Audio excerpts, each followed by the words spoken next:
অন্ধকার রুমে তোমার পাশে যে নারী ঘুমায় সে হচ্ছে তোমার স্ত্রী। তোমার বুকে মাথা রেখে তোমাকে জড়িয়ে ধরে যে মেয়েটি ঘুমায় সে হচ্ছে তোমার আদরের মেয়ে। তোমার পাশের রুমে যে মেয়েটা ঘুমায় সে হচ্ছে তোমার বোন।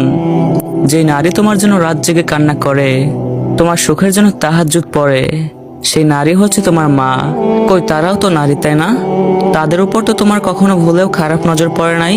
তোমার বোন তোমার পাশের রুমে একা ঘুমায়, তোমার মেয়ে তোমাকে জড়িয়ে ধরে ঘুমায়। কই তাদের উপর তো কখনো 1% খারাপ নজর আসে নাই। কিন্তু দেখো, তারাও তো নারী, তাই না?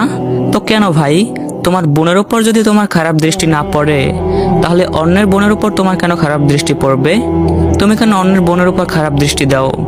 তোমার বোনকে তুমি যতটা ভালোবাসো, তোমার মেয়েকে তুমি যতটা ভালোবাসো, তুমি যে মেয়েটার দিকে খারাপ দৃষ্টিতে তাকাও, সেও তো কারো না কারো বোন, তাই না? সেও তো কারো না কারো মেয়ে। নারীদেরকে